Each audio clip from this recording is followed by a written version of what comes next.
Today,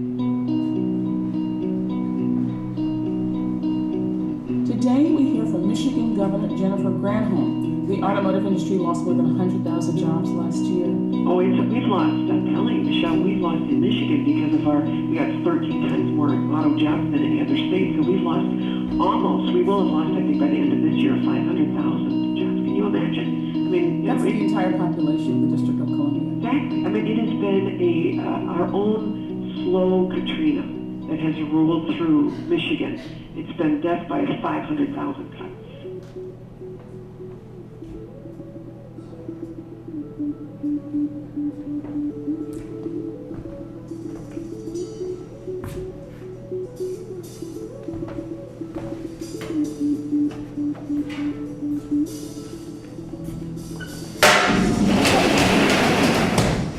This place was a city. I could go miles walking around. We spend more time there than with our families. Thank you, overtime. It was a family. It was a clique and it should close. Scary though. People have been killed there. Crushed under the steel. It was loud, like a sporting event. They'd hire 100, and 97 would walk out after the first beat. Couldn't handle the bang. And the grease. There were no good days. There were just days. And now, the place is a ghost town. Look, nobody was born wanting to be an auto worker. I love the feeling of control. The steel. We made the inner metal. We made things. And now? Nobody's gonna know how to make a damn thing.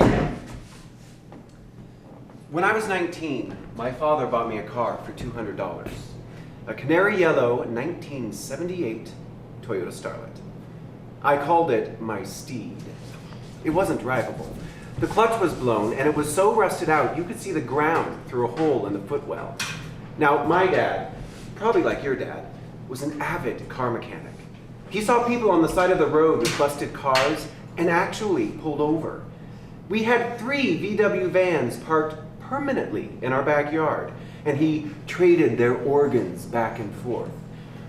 That summer, when I was 19, we spent days in the garage replacing that clutch. Mostly, I handed him tools, flipped the Beach Boy tapes, and counted the minutes. Finally, we had all the parts unbolted and laid out on the ground, and he said, Now what? "What?" Come on, son. Look at the pots. What do we do now? I tried to remember the order, the way things were supposed to go. I mean, I had watched it come apart, and now I was supposed to know how to build it back up. And I had no fucking idea. I hadn't paid attention. To me, the car was this magic carpet, this thing I just wanted to drive. Come on, I was 19. I had better things to do than spending my summer in the garage with my father and his 20-year-old tapes. And he just sighed. Shit. I'll never forget that. WCCN 13 News starts now.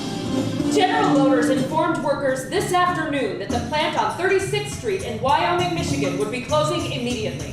What the fuck? I moved to Michigan for a teaching job, and the close of this auto plant was all over the news. The news came as a stunner to the more than 1,500 employees, many of them feeling blindsided. I'll tell you what it's like. It's like a death in the family, that's what it is. It's a damn funeral. I mean, you're lost, really. Who expects that? And I thought about my dad, who got downsized from his job 15 years ago. Now what? He hasn't had a full-time job since. Word from GM has been standard. This has nothing to do with the leadership, the workers, or the community. And I thought about the meaning in work. It's a great operation. We're just trying to reduce pipeline inventory. About fixing things with our hands. You're gonna destroy the whole area. You know that, right? You just killed the entire town. And this time, I wanted to pay attention.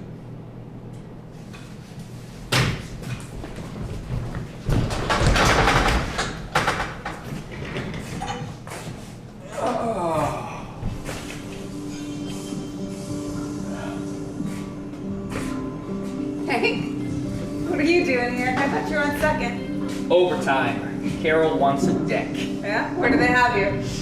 Transfer press, rack and sides. Rough. Yeah, I just kept looking at the damage rack, thinking I wanted to crawl in. Remember those Mexican stowaways that came blinking out of the boxcar up from Arlington? It'd be like that. At least they got to go to Grand Rapids. You crawl in the damage rack, you'd end up in Flint. Hey, careful, Carol's from there. You married her. Hey, bar later? Can't. Cal's got a wrestling match in Hudsonville. Ooh, how's he doing? He get you to the ground yet? He tries. There's a lot of cars in the parking lot today. Plate on that Yukon says Oakland County. Good eyes. East side. Suits. Great. Hey, I got a question for you. The guy from the movie where he dies and his wife keeps getting his letters, and then Brad Pitt, and then Brad Pitt. What are you talking about? I thought this was Marry, Fuck, or Kill. No, it's not marry, fuck, or kill. And wait a minute, you would fuck and kill Brad Pitt? It's a complicated feeling. No, a machine. Okay? You gotta be one. What are you gonna be? Why would I be a machine? You got it. Well, you want me to spend our 12 minutes of our break on this? It's a personality test. No, Marry, Fuck, or Kill is a personality test. This is just a Hank being philosophical. A machine. Okay? You gotta be I one. don't What are you know. gonna be? What are you gonna be? What? A Harley. That's a good answer. But that's it? Yeah. I don't ride. Doesn't matter. Why did you ask? Give me something to think about till the end of my shift. All employees gather for a company announcement at the Center Complex. Thank you. On our break. Figures. Oh, you coming? I was up in the hallway, and I saw all of the union reps heading into the conference room. Great. Our luck is it's another go fast thing. They were with Kathy, what's her face? From Detroit? Smoked a cigarette with me. Look, the windows are right there. They're gonna see Look, us. I got a bad feeling, okay? Stay out here. You got too many feelings. Day breaks in the east, and a mighty army rises, a mighty army of builders who go forth accompanied by the whistles from America's greatest factories. Promise of a new prosperity, in a land where that prosperity brings a fuller life to every man who labors and who serves. General Motors made this film in 1937, a year after your Wyoming plant opened. First interview for Rust Project, labor historian. The car industry creates the middle class in America. You got Ford's $5 a day work day. Suddenly the American worker can afford house, a car, disposable income, a vacation, a little cabin, upstate. But even more than income, cars. They change lives. She's like really excitable. I mean, cars! How we date, how we fall in love. How are you gonna get anywhere in life without a back seat? The role of women in society. And they get us out of the fucking house. I mean, even just the road. Hey, the freeway! Fast food.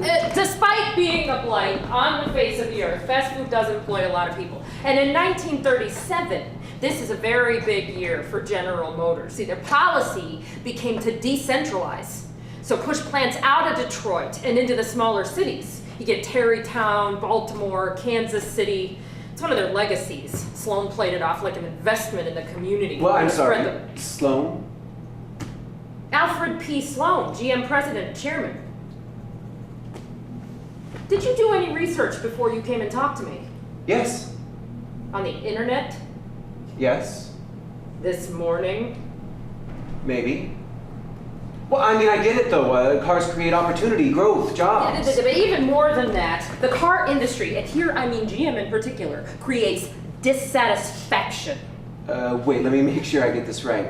The automobile creates unhappiness. Oh, no. Dissatisfaction. Okay, Ford says consumer can have a car any color they want as long as it's black. Alfred P. Sloan had a different idea. GM offers a car for every person He purpose. splintered the market. Many people wonder why GM brings out a new model every year. Well, the answer is simple. We want to make you dissatisfied. Ha! GM becomes the biggest company in the most important industry in the world because of this one thing, planned obsolescence. I mean, once everybody has a car, you gotta make them want another one, right? Alfred P. Sloan knew that, and we've been living in his world ever since. Incidentally, I worked for GM on the east side for a summer. Worst job of my life. Write that down. So, I gotta ask, what is this project about? Well, I'm trying to understand what happens when a plant closes. Who closes it, why, what happens to the people that work there. I'm from the East Coast, New York, more or less. And I feel like Michigan is this place where people know how to work with their hands. You know, guys with calluses and beat up jeans and oil underneath their eyes like war paint. And... War paint? What? You realize the guy you're describing is an advertisement, right? Okay, look.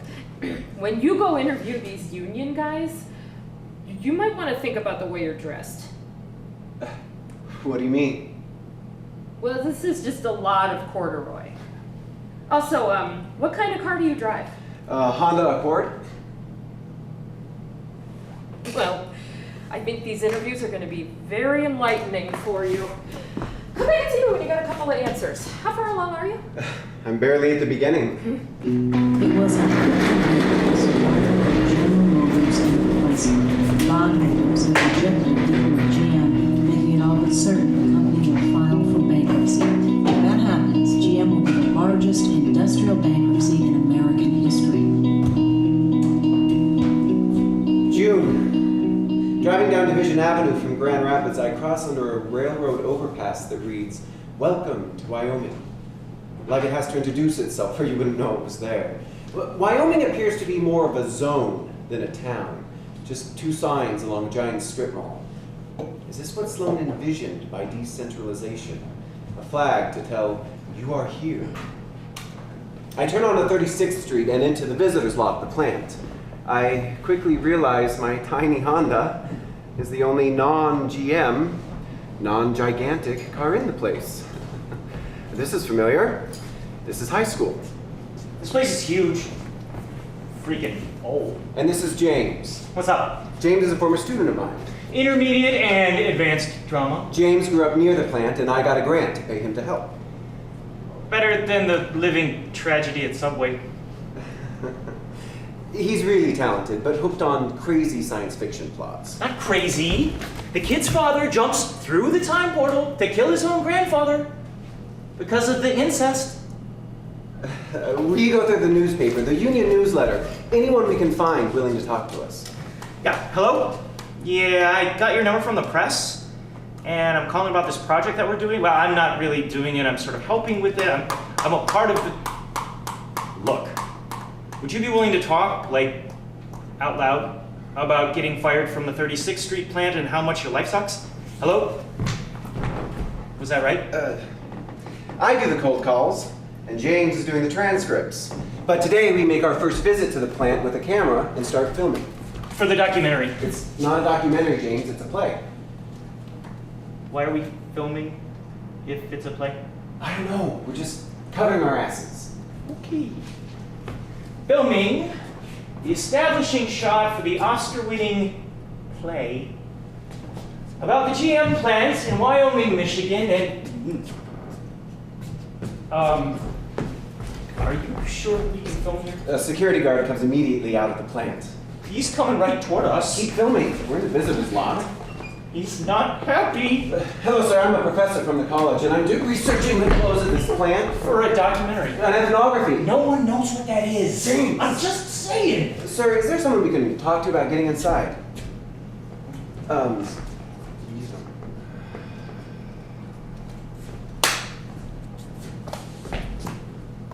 And we get thrown off the lot.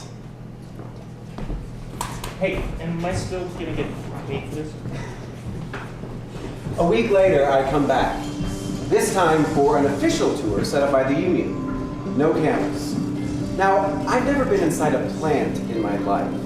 I grew up literally on the college campus where my mom taught. My idea of working at a plant is people skipping to work, dancing on their lunch breaks. Laverne and Shirley, basically. Smell that?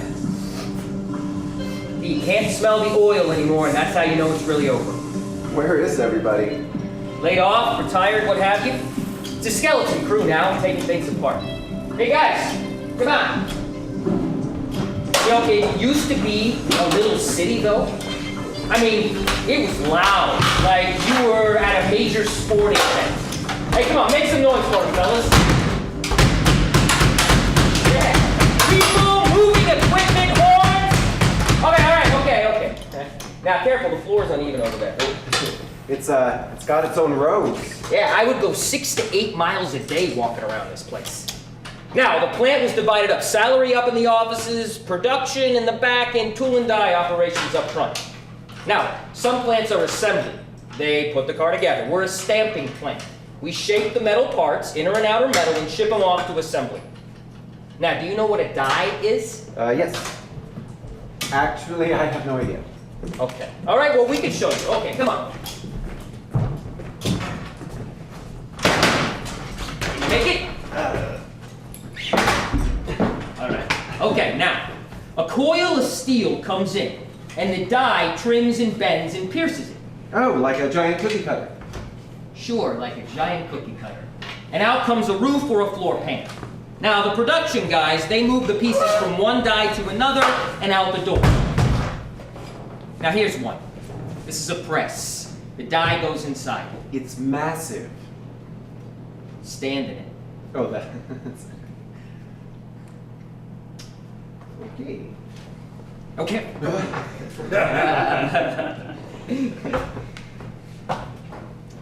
Now, just imagine that top piece coming down, bending you, turning you, steel goes in, and door comes out. I always thought cars were plastic. What the hell kind of car do you drive?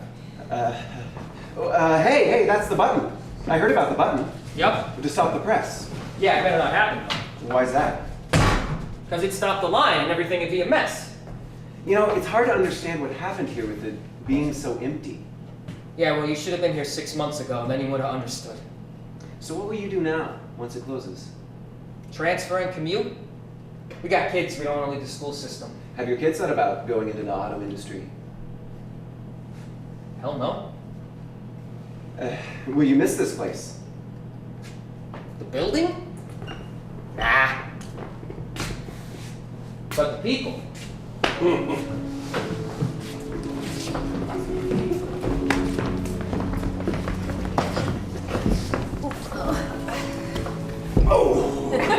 Careful. You know.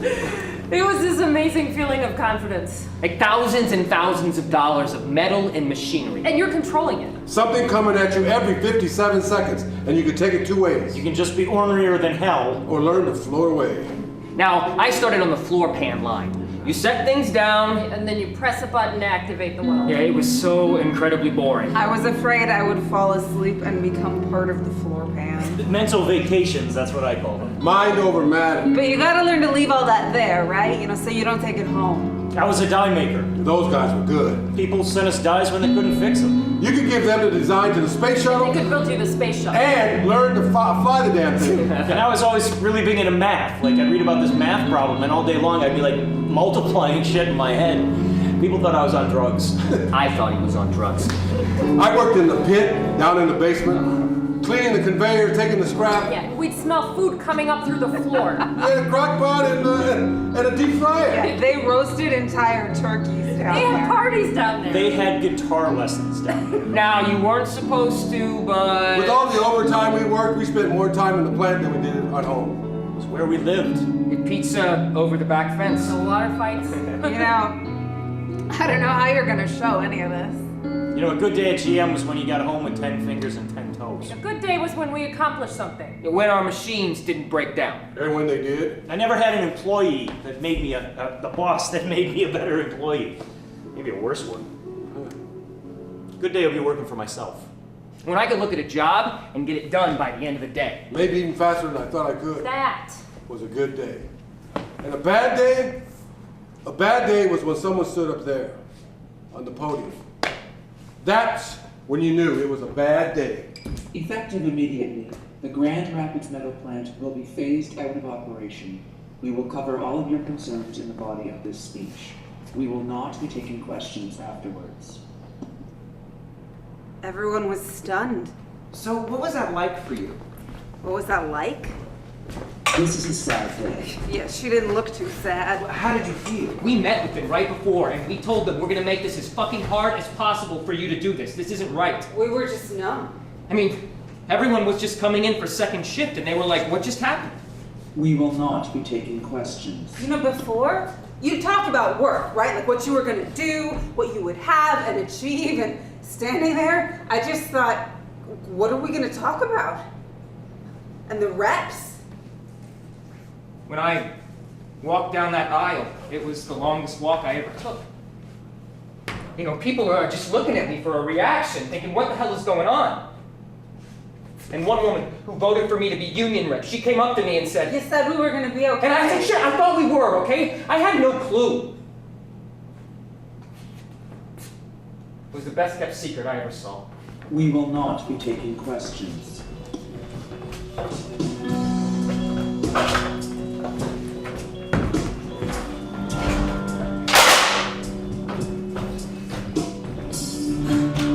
After the announcements, nobody was doing much of anything. I was at my station and a guy would come up and he wouldn't say anything, so, I keep working. And, but I mean, a guy's not gonna go talk to another guy about how he's feeling. But then he'd start. What if we lose the house? What if I get transferred to Indiana or farther? And angry. But, I mean, who are you gonna get angry at? Of course I talked to the reporters outside the plant. People want to know, I'll let them know, have some tequila. Come on. Well, my wife, she doesn't want me talking to you. She doesn't see things the way I see them. Wasn't surprised this place closed. I was just surprised it took this long. I mean, come on. They had a guy there, and they kept promoting him, even though he sucked. Like he was a supervisor. And everybody hated him so much they had to move him. So they made him the supervisor of the supervisors. The guy was an idiot. I can't tell you his name. His name was Mike. Look, the place closed. It's not a tragedy. All right, my wife and I lost 2 kids. That's a tragedy. The plant wasn't even run well. It was a clique. Family my ass. It should close. See that little boy running around in the yard? I'm transferring because it's all about that little boy. People on TV want to ask me that, I'll tell them. I got no say in this. I'm just a migrant worker.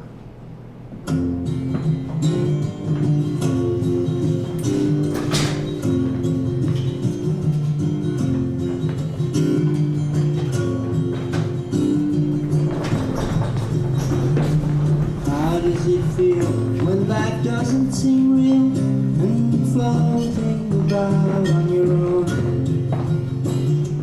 Life seems uncertain, so you. What is this? What is this? This is Graham Nash. Yeah, it's old person-y. Well, some older models still got some drive in them. Yeah. What is this place called again that we're going to? The Reno. In Marion, Indiana. It's cheap. Yeah, sounds like it. The Reno 4-hour commute. My life's a roulette. Spin me around. Hey, the extended stay rate is like $400 for the month. Okay, well, they better have little soaps. Sheps says they got electric stoves. Shep doesn't know how to boil water. They said the people at the plant are real nice. A lot of transfers. Is there a casino? It's Reno. a farm town. Oh, casino would have good food at least. I made his pasta salad and brownies. Ooh. They're in the cooler. Ooh. Well, I brought lifesavers. You gotta take better care of yourself. Oh, come on. Since when do you care so much about food? I remember when we hired in. Same damn day. Mm-hmm, yeah. You had a Welch's grape drink and a bag of combos for lunch. Yeah, which you ate half of. You looked like a cute 12-year-old boy at recess. Carol taught me how to cook. We used to do it together. Now I just make lunches for Cal during the week, so I'm there even though I'm not there. Hey, that professor call you for an interview? Yeah. You gonna do it? Hell no. Alright. I'll do it if the shit hits the fan, because then I'd want somebody taking notes. Oh, by the way, I'm gonna need to pee like every 15 minutes. Already been on the road 15 minutes. See, I'm late. Jesus. Hey, pull over at that rest stop. You know, nobody ever tells you no, do they? What are you doing? We need to get down there. You passed it? Look, you need to build capacity. What, you didn't know you had to go until I told you you'd been on the road for 15 minutes. You reminded me. Well, just think about something else. What about that guy you've been dating? Oh, God, why does everybody want the news about my love life all the time? Because we're living through you? Yeah, that is not a movie that anybody would pay to see. Except my mother. Jesse was his name. Ah, Jesse. And I have no idea how he is. So that's over? Kind of hard to be anything to anybody when I'm going to be gone 5 days a week. Hey, who's going to take care of your dad? Leah? Nobody. Nobody's going to wash his jeans, clip his toenails. Don't they have nurses? Yeah, you know, they already started throwing out his paintings. The one thing that makes him happy. Okay. I can tell you don't want to talk about this, so... Yeah, you know what, I don't. Why don't let's talk about your shit for a minute, Hank? How's Carol? How's she feeling about this move? You being gone all week down in Indiana in some shit motel and her back up at home running the house all by herself? She's pissed. At you? She feels like we gave GM our lives and they don't give a rip that I've been on second for years. I never get to see my kid, except in the morning when he wants to be invisible. You know, I'm building this deck, but when do I get to sit on it? So, the deck is happening. That's all you got to say? Because I'm not going there, all right? We signed the papers, we made our choice. Yeah, until Marion closes. I can't shut Marion. Yeah, that's what they said about Spring Hill. That's what they said about Grand Rapids. Look, Shep has made 8 moves with GM. Don't think it will Look, happen. we made our choice and we signed the papers. We've got a long drive ahead of us, so please talk about something else. Here's the next stop. Keep going.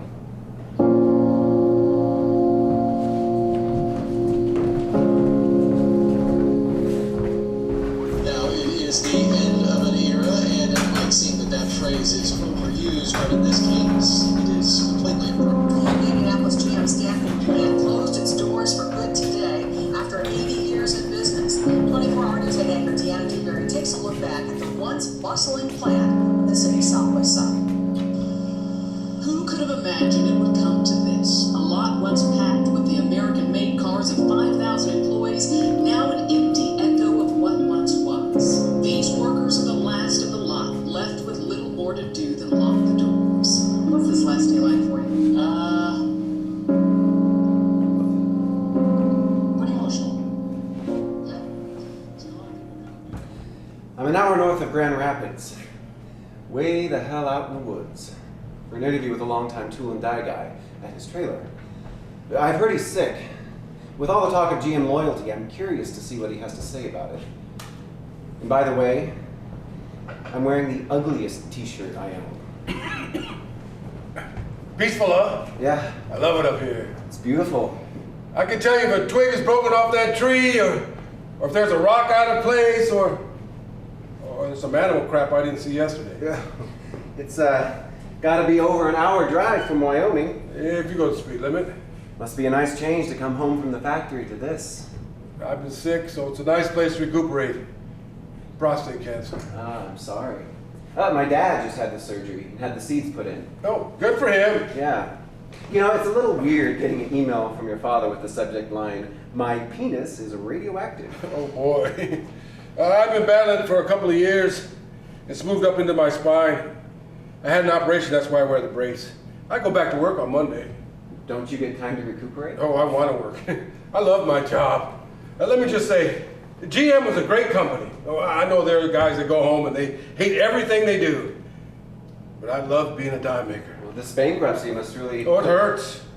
And if they knock down that Grand Rapids plant, it'll kill me. Well, I've been asking people about the closing. What about it? Well, I've been asking what they did the day after. You've been asking people what they did the day after they found out they didn't have a job anymore. Yes. I was curious to know... Why did you ask that? Well, I wanted to get a sense of what it was like, so I could share your experiences with people in a play. A play? Yes. Like the Laramie Project? Or The Exonerated? Have you heard of either one of those titles? You say you're a professor? Yes. You wear that to teach? Well, it's summer. I'm not teaching. So when you got Can I ask you a question? Sure. What's an individual driving a foreign car for? What am I doing with a foreign car? Oh, I see your Honda parked out on my lawn, and I think we're both trying to understand each other. Well, I got it when I was in grad school in Iowa. I always understood that American cars were unreliable. Who'd you hear that from? I heard it growing up. Where? New Jersey.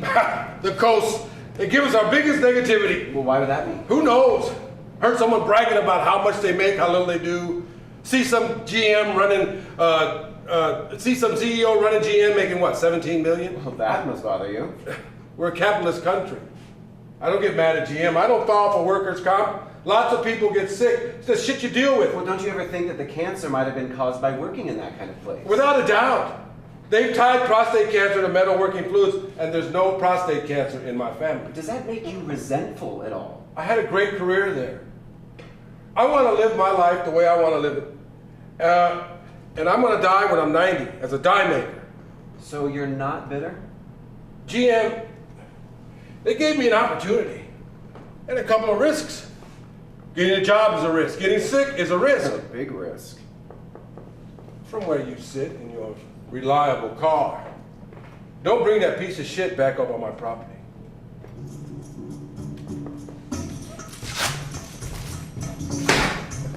The East Coast gives us our biggest negativity. Look at this guy.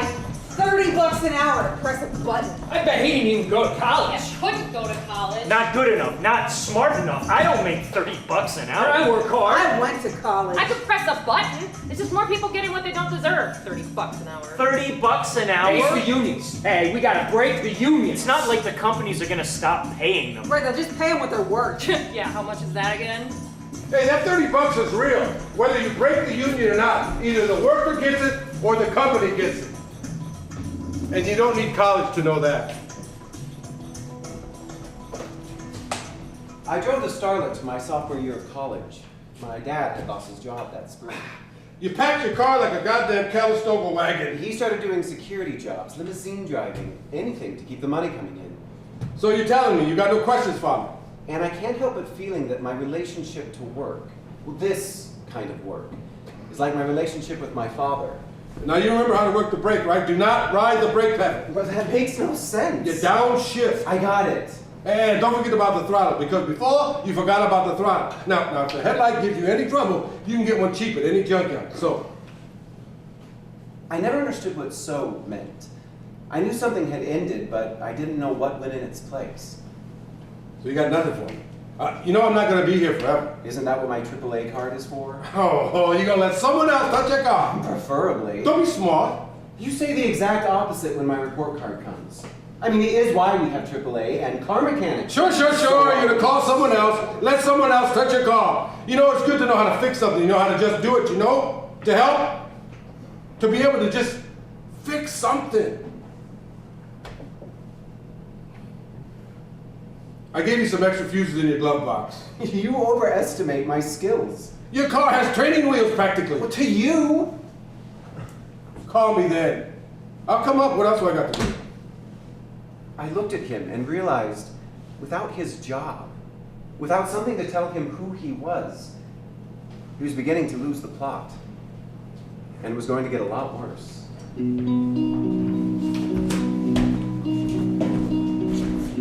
Senor, may bring your transcript. Great, add it to the stack. Stack's looking pretty stacky. That's not a word, James. Brought your mail too? You can toss that one.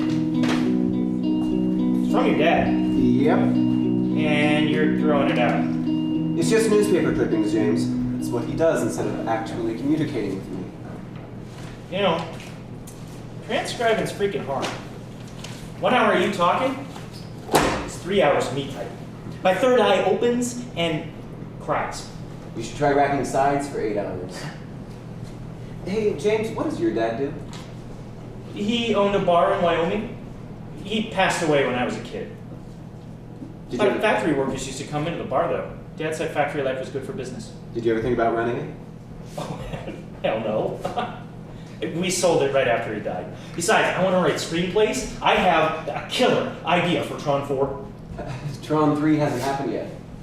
Yeah, I'm going to wait and let him screw that one up first. You know, so many of these GM folks had generations at the plant. Oh, I know, right? Like that woman I just did the transcript on? She's opening a bike shop. She had like 35 people that worked for GM in her family. Is that even legal? She sounded like kind of a badass. What was she like in person? A badass. As of tomorrow, I've officially quit General Motors! She got some money out of the deal though, too, right? And a voucher for a car, and that's it. Walk away. No pension, no health care. It's kind of scary because we're, putting all our eggs in one basket, but hell, I did that all along with GM anyway. What happens to loyalty when it goes? So my husband, we've been building bikes for the kids for years, right? And we would joke, like, let's go find a storefront. So then, Christmas 2008, I'm on a temp layoff, right? They send me a letter saying, we have changed your status from temporary to permanent layoff. So I looked at my husband and I said, well, what do we do? Do we transfer? Again? I started out at Kalamazoo, which is closed now. Would we try to ride out another 12 years if GM even survives? Wasn't she the first girl in the school system to take weightlifting? Oh, I still lift weights. Huh. That's awesome. So you're starting a business in this economy? Yeah, bad at sports. Because we're bad. We play sports, and X is just fucking cool. Did you know that life is 10% what comes at you and 90% how you react? So I said to my husband, let's do this. The store seems a little empty. Just a handful of bikes and some rollerblades on consignment. Yeah, well, I can't even get a loan. You need a year in for the banks to get interested. You know my great-grandfather sold the family farm in Pontiac to GM? There's a parking lot there now. They hired him to drive a mule wagon to drag scrap metal. I got 35 people in my family work for GM. But, in the words of Helen Keller, life is an adventure or nothing at all. Life's an adventure. Or nothing at all. Fuck yeah. See, what makes her interesting, James, is what will happen to her over time. I feel like I could interview people forever and never find that one person I just know is out there. Who are you looking for?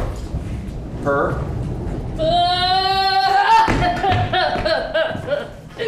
Woo! Since the plant went tits up, things been tied around the old homestead.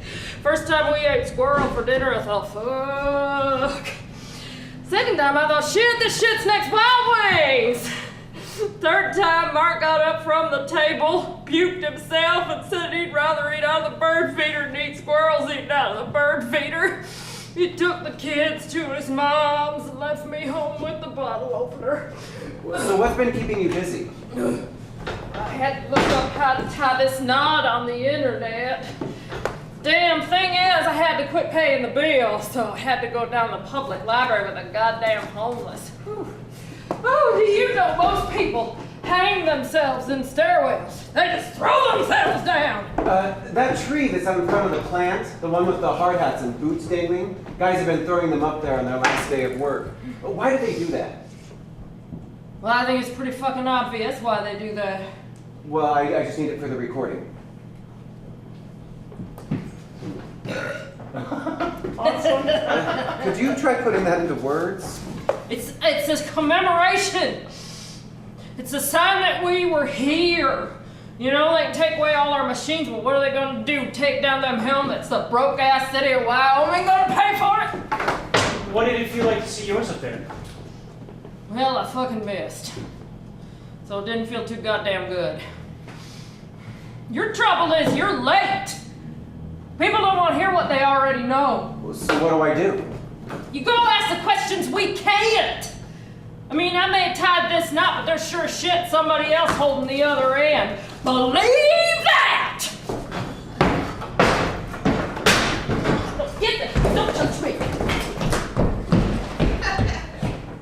James, check the interview list. What am I looking for? Somebody at the top, the highest we can go. We've been dealing on the ground level, we need to go up.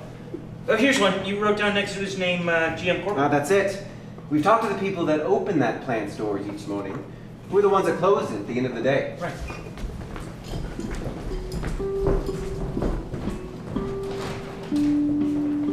That was my job, closing plants. I drove the final nail. But you asked, are there other GM facilities in the same area?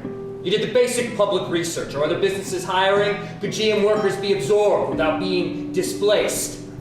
I'd call a plant, ask a few loaded questions, but never so much that people could figure out what was going on. You never wanted to tip your hand, especially to the workforce. In the end, you'd have the plants lined up. This one's a goner, this one's next.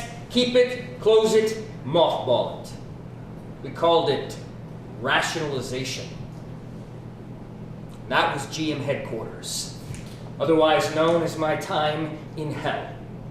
Because anybody says they can do this without thinking about the workers, they're lying. So I put in for a transfer out to the field. I became comptroller of the Grand Rapids plant, CFO basically. I was finally running my own ship. I had a great team, and then we started hearing grumblings about plant closures. I called my buddies back at headquarters, and they couldn't say a thing.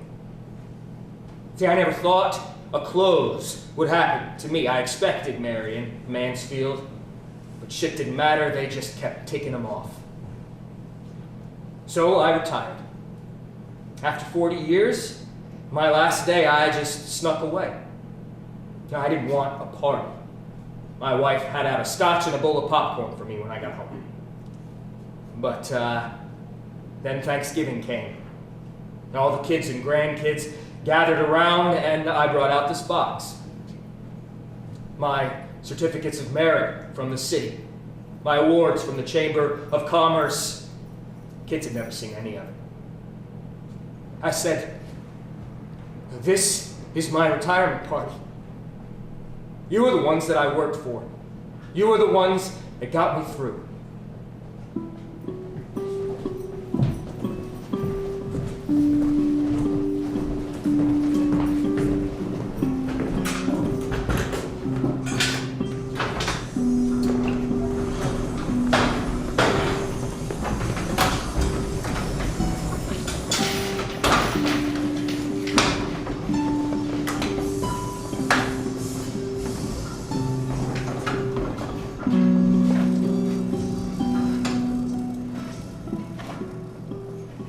Shep and some folks are headed to the Palomino. You know that place with the jukebox? Do you want to come? We should leave early in the morning. Cal's got a wrestling match. I'll be ready. My music this time, though. And, thanks for dinner. No problem. You don't have to, though. Make me dinner. You know that, right? I see you eat Taco Bell and I get sad. Are you okay? I'm looking out at a parking lot. Yeah. But it's the parking lot of the Reno, voted 4th best armpit by people driving down Route 69. Should be looking off my deck. Tomorrow you will be. Yeah. But today, I'm loading steel on the same presses I did up in GR. They transfer them? Same damn ones. Maybe the forklift is your spirit animal. Strong arms, lots of travel. It's a funny feeling, like nothing's changed, but then you walk out in the parking lot and everything's on backwards. Nothing to go back to, nobody to see. Nurses said my dad stopped painting since I don't come around anymore. And back home, I felt useful. Is that all up in my head? No, it wasn't. Carol called tonight. She found pot in Cal's dresser. My mom told me the plants at my house are dying. Cal called her a bitch. People here are nice. Just tired of nice. I can't tell if I'm losing my grip or if I got nothing to hold on to. It's impossible to make old friends, you know? God. Okay, enough. We gotta get out of our heads. Come out.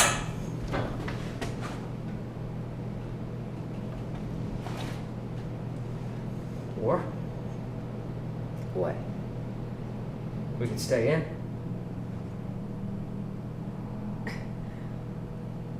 And drink with you here, overlooking the armpit?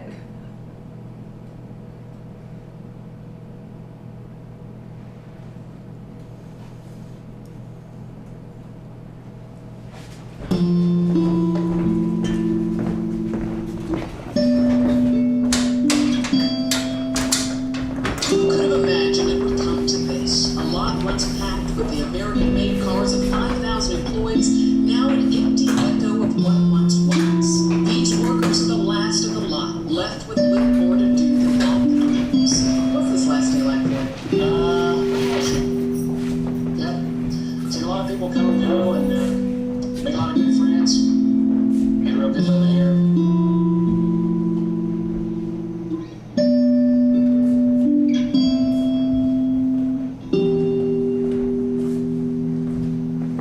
The jewelry section has some crazy bleaching, dude. A pawn shop on South Division. There are a lot of pawn shops on South Division. The walls are covered in taxidermy. Apparently, when you hit bottom in Michigan, you sell your pills. See that butt? Why does it have a fox eye in its butthole? Sweet, right? How much is it? That's not for sale. That's our fucking mascot. But have you noticed a change in inventory since the GM plant closed? More stuff coming in, people clearing out. Bad news is good news for us, dude. He wasn't really into reflecting on the Michigan economy.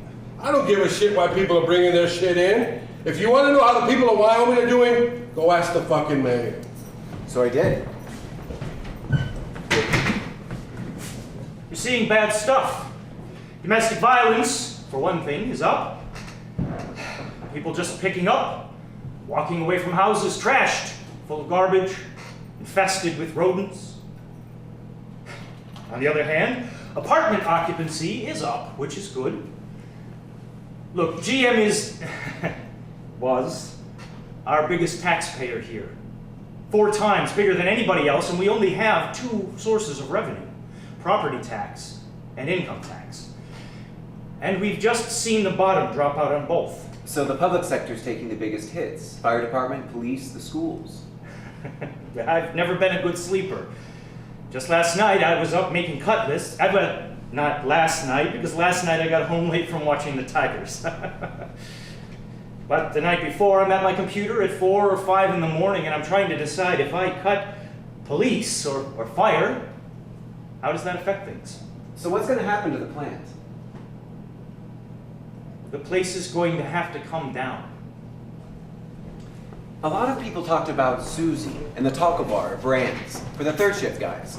So I show up at 7 a.m. The place is a ghost town. This is not my cigarette.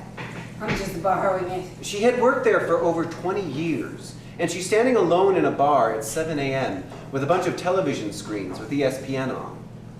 Go Lions! How's it been since the close? Oh, it's sad. Yeah. We had to stop the taco bar. And that was pretty much all Susie had to say. Go Tigers! When I started, I had so wanted to write an obituary for the plant, for a way of life, for a taco bar, for Wyoming. Honestly, it's what I thought I was supposed to do. At Brands, I interviewed a guy making his 8th move with GM. He had his transfer papers with him. His ex-wife came to the interview. They divorced because of all the moves. But after years apart, they were getting back together. I can't let him do it alone, she said. When the interview was over, we go out to the parking lot.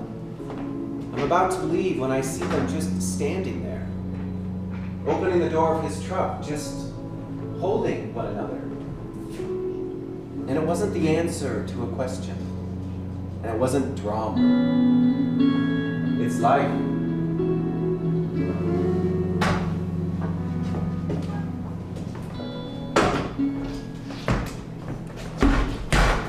The first time I saw my dad after college, he had moved far from my mom's place. We married, divorced, in and out of rehab. No purpose. And I couldn't help but thinking that if he just had something, Something he could have held on to.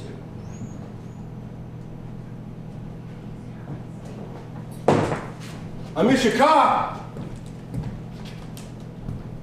I just wish he had something he could have felt proud about.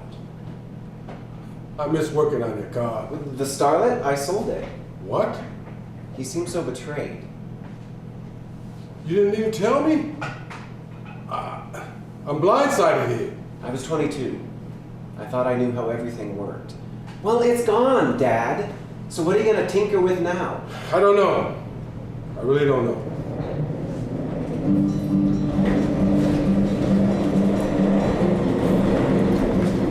I call these guys my honey monkeys. Jerry, former GM employee. We're at his trailer in the Wyoming trailer park. Jerry, how many computers do you have in here? A lot. I build them. I go to the craziest places on the internet and I get them infected with viruses so I can practice getting them off. I want to go into network security. I know a Nigerian prince who might want to talk to one of your honey monkeys. See, I'm very left brain, right? Logical, rational. Right brain is more intuitive, conceptual. And I realized something. At the factory, all the assembly lines, they go from left to right, yeah? For 30 years, they just pounded the creativity out of me, so I quit. I got a job at a factory making jukeboxes, same thing. Crazy. Well, I went by it, the real plant, right? I saw that jukebox with the sign, the last jukebox made in America. Yeah, they moved the production down to Mexico.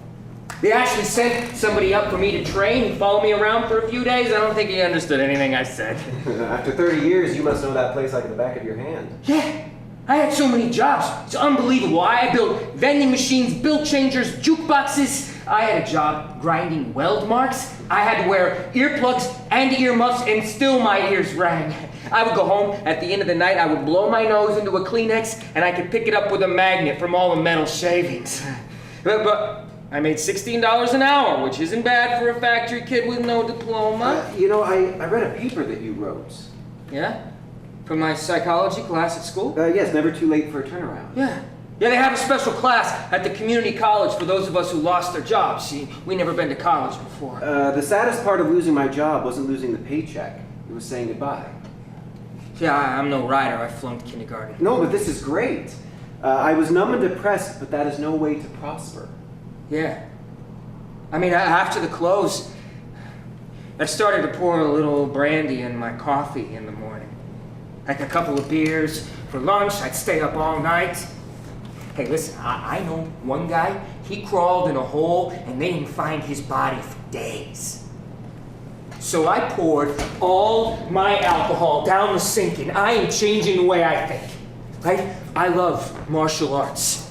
And in Kung Fu, you have to visualize, yeah? You have to see yourself from the outside fighting. And I looked at myself in my jeans and my t-shirt, and I thought, I can't see myself walking into an IT company. How is anybody else gonna see that?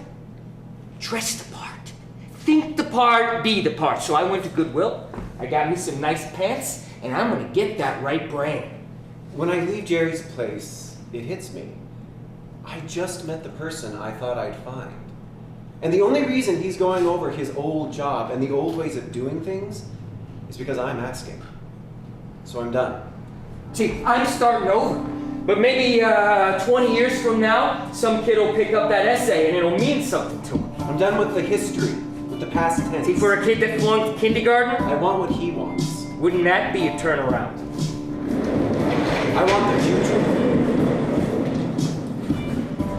Cities fly me in. And the first question I always ask is, what do you want to see here in 20 years? I see a world where GM isn't just cars, but transport as a whole. Take the Prius. Take Pittsburgh. Take the GM train to your GM car to your GM job. Prius is a nerd car. You're being environmentally sensible, but your dating life's gonna suck. Pittsburgh, dead for 20 years until Pittsburgh put its money into education and hospitals. And Take a voila. Bolt. Now that's got a spoiler and a stripe. Now you're gonna get laid. People don't like numbers. People think numbers are stupid and boring. Data suggests that we produce as much as China. But it's not the things people buy. Pittsburgh now has 200,000 jobs in education and healthcare. It's infrastructures and jetliners and turbines. Yeah, you're not gonna make a turbine sexy. That's a 100% increase for Pittsburgh. Look, it's my job to attract and retain a manufacturing base here. Eds and meds, that's the answer. Education and medicine. You don't go to school to make something anymore. You go to school to learn how to think things. iPad, iPod, iCloud. The city of the future is a think hub. The city of the future is diverse and innovative. The city of the future is not all eggs in one basket, because if that basket frays, it all falls apart. If you drive through Wyoming, the giant lot I parked in is gone. It's been a few months, but an empty lot is strange like that. It always seems like it's been there forever. An empty lot always seems distant from the best days a place had. Before the lot was here, there was hickory. There was wood. Actually, wood is the reason the auto industry took off in the first place. Hickory wood is hard and dense. it's perfect for carriages. Carriage companies grow up into car companies. All gone now. Car companies grow up into monoliths. And we got the good life. Take Massachusetts. Towns grew up around the linen mills, and then they all moved south because factory work was cheaper down there. It was non-union. It's taken Massachusetts decades to get over it. We tour those mills like they're museums. The deindustrialization of America. Monoliths. And we had the good life, but then the auto pact with Canada. Move a factory or two up there. They've got national health care. Can't compete with that. And companies started moving south to Mexico and then overseas, and then the oil crisis of the 1970s. Yeah, gas prices went up. People wanted smaller cars. The Japanese entered the auto market. Monoliths. And the plants start to close. No more wood. No more carriages. No more cars. No more jobs. No more town. No more people.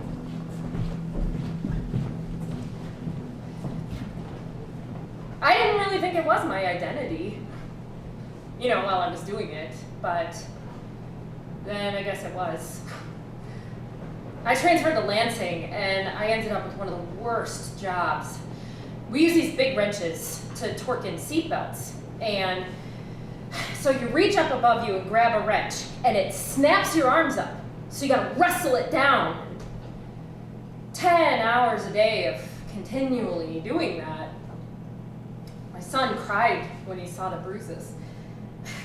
He was like, you know, you tell us to be productive members of society, and look at you. All you did was attach seatbelts to a car all day. You're worth more than that, and there's more out there for you than that, you know. Broke my heart. I keep telling my kids, don't end up like me. Some days. Actually, 2 or 3 times a day, I feel like taking one of those wrenches and just throwing it and leaving, but it's attached to the ceiling. So what am I gonna do, just swing it around? How'd I end up here? Well, I mean, it's a fair question. I mean, I am partially responsible, but sometimes it's not about the choices you make, you know? At least not always. Sometimes it's how you ended up in the position for those to be the choices, you know?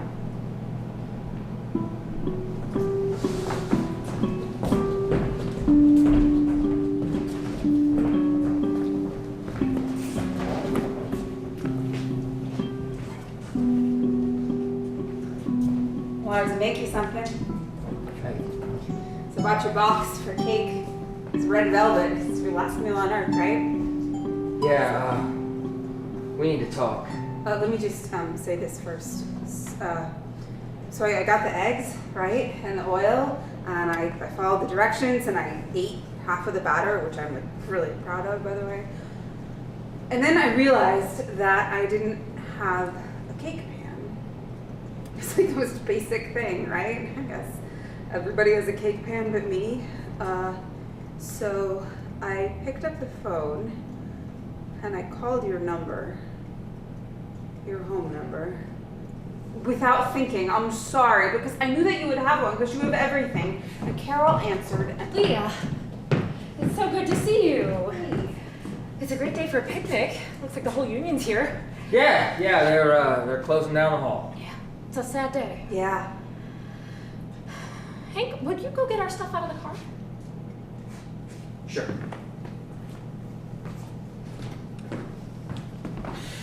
So, how's Marion? Oh, it's good. Nice people. Yeah? What's the town like? They've got a place with a jukebox. So you go out? A little bit. Yeah. I'm going down next week. Finally. We're looking to rent something, a small house, I think. Oh, you're moving down? Yeah, we've been talking about it for a while, and Hank just wanted me down there with him. Sure. It's hard, the long distance thing. What was his name? Jesse? Hank was telling me about him. Yeah, we broke up. It's hard. It's harder than we ever thought. And, Cal? Cal's gonna stay up here with my brother. He's gonna finish school. My brother's ex-Navy, so I'll finally get his act together.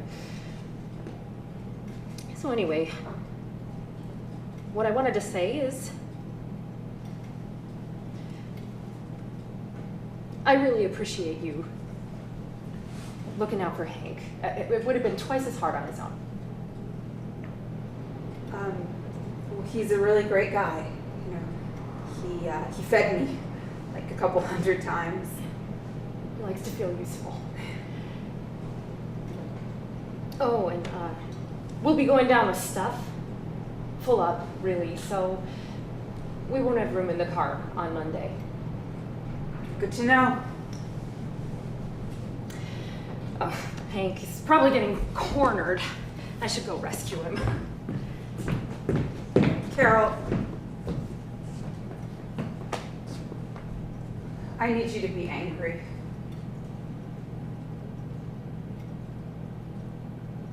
I am angry at the company. They just tell us to bend over and take it, and they've got some more to give. We're their metal. They just bend us and push us and punch us full of holes. People do what they have to do to stay strong. Even if to everyone on the outside it is really obvious. Really weak. A year after this massive GM plant shut down, neighbors are applauding a plan to clean it up, to get it ready for the future.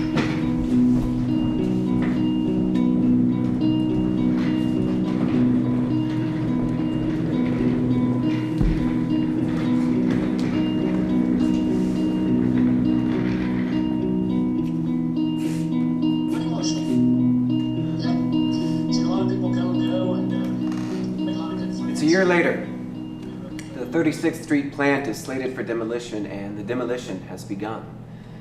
General Motors, after going bankrupt and shedding 60,000 hourly workers, just posted the biggest profits in 10 years. And I reach out to the people I interviewed. Yesterday, I fixed the dishwasher, the sink, the air conditioner, my brother-in-law's laptop. I got this gift. I rescue things. It's been a long year. I got a different job. In material handling. It's delivering parts to the line. It was a lot easier, but I had to go on third shift to get it. So after 10 months working 10 p.m. to 6:30 a.m. wasn't working so well for my sleep or for my family, and so I took a job back on the assembly line. James here. I got the job at Best Buy, making just 26 cents more an hour than I did at Hollywood Video, and that was several years ago. I was hoping for $10 an hour, but that didn't happen. The thing I love about college, all the windows. Right at the factory, they didn't have windows, or I didn't work near them. And now there's all this light. I'm on a team that installs sunroof glass with an air hoist. It's not physically demanding at all. It's just really repetitive and boring. It's 405 cars in an 8-hour shift. I applied for grad school. Sometimes I wonder if GM's hiring.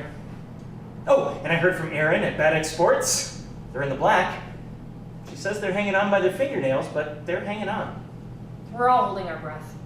I'm teaching. kung fu now, too. Hey, you know what kung fu means? Patient study. In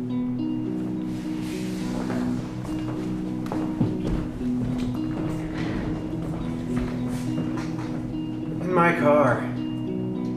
I feel like the end of a long trip. The way it feels close, exhausting. But still a few more turns. Turning up the radio for that last burst of adrenaline. The thing is that the majority of Americans in this country are deeply disconnected from the Americans who make the things that we live for. And we live for things: clothes, cars, homes, iPads, iPods. Yeah, 40 years ago, it was easy to buy American. I mean, not because our stuff was better than theirs, because you actually knew the people who made those things. I mean, what happens when we don't make anything anymore? We become nothing more than a service organization. We no longer celebrate the way things get made. We're more interested in the way things get bought. In the global economy, we're so focused on the finished product, it makes the Americans who still make things largely invisible. I mean, much has been made of the drama between organized labor and management, but the bigger struggle is our own dysfunctional relationship with work. We don't understand it anymore. We don't feel it. I mean, the symptoms are in Detroit, but the problem is everywhere. So, how'd it go? Who'd you meet? I feel like I met Michigan. Did it have war paint under its eyes? No. What about rough hands? I did notice. Yeah. You came in here and you had a nostalgia for a plant and a way of life that you knew nothing about. I found that remarkable. I thought the plant was just this place people worked. But it was so much bigger than that. I mean, it was an idea, really. You know, that you could start out with nothing and hard work could transform your life. You could buy a house, send your kids to college, guarantee they'd have a better life than you would. I mean, the plant made car parts, but it also made the American dream real for people. But that's gone. You know, I used to think that the American dream was this linear thing, you know, each generation getting closer to prosperity. But now it's just a squiggly line. That's very disturbing. And that dream is our biggest export. The first photo I found for the show was of the starlet. My dad and I haven't talked about it in 15 years. A few times we have talked. He got over it, the car, if not much else. And as for me... Figured it out yet? What? My phone number. It's been the first time I heard from you in a while. I could say the same for you. Touche. I sent you some letters. The newspaper clippings. Yeah, I got them. Well then? Hey, do you remember that car we fixed together when I was 19? I don't beat up. Yeah, the Starlet. Remember? We've got a picture of us somewhere working on it. That was good times. Remember how you asked me to put it back together and I had no idea? I'm sure I didn't know either. You know, taking something apart, putting it back together, it's always been a bit of an adventure. You loved working on cars. How come you stopped? Oh, they all got too complicated. The parts too small I couldn't see. Hey? Dad? Where you living at now? Michigan. Oh, yeah, Michigan, that's right. How long you been there? A couple years now. How is it? I think you'd like it. You should come out. Maybe, who knows? It'll be summer soon. Nice time for a road trip. It seems like it should be so black and white. And maybe I should know better, but I can't help feeling if he just had something he could have felt proud about. Something he could have held on to.